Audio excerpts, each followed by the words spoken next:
일본 보이콧 불매 운동이 거센 가운데 우리 국민의 일본 여행이 급감했습니다. 이에 대응해 일본은 중국, 대만 등지의 관광객에 대한 비자 발급 절차를 간소화하고 있다고 합니다. 한일 무역 갈등에 따른 한국 관광객의 감소를 중국 관광객의 무비자 입국 등의 절차를 통해 개선하려는 속셈으로 보입니다. 우리도 한국을 찾는 중국 개별 관광객에 대한 무사증 제도를 검토할 때입니다. 최근 관광업계의 위기를 타개하기 위한 방안으로서 중국 관광객에 대한 무비자 입국을 확대 허용해야 한다는 주장이 제기됐습니다. 더불어민주당 확대 간부회의에서 장경태 청년위원장은 한중 1개월 관광 무비자 도입을 건의했습니다. 구본한 인천국제공항공사 사장뿐만 아니라 박정숙 인천시의원, 송영길 국회의원 등도 무비자 제도 도입에 적극적인 입장을 밝혔습니다. 이들은 관광객의 큰 비중을 차지하는 한국과 중국 양국 입장에서도 무비자 제도가 필요하다는 시각입니다.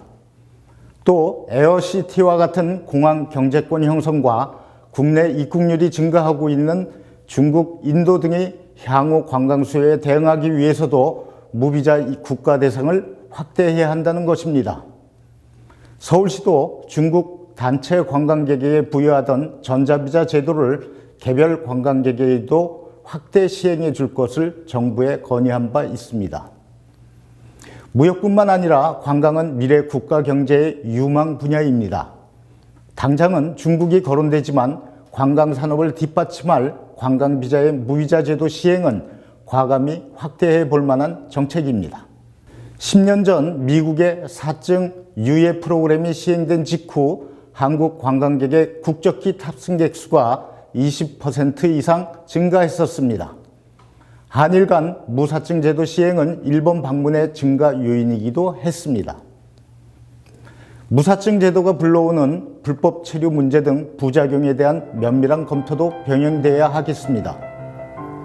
그동안 침체되어 온 중국 관광객 시장 확보와 인천 경제 활성화를 위해서도 무사증 제도가 적극 검토되길 바랍니다. 무사증은 방문 기대를 높이는 요인이기 때문입니다. 인천일보 TV 논평이었습니다.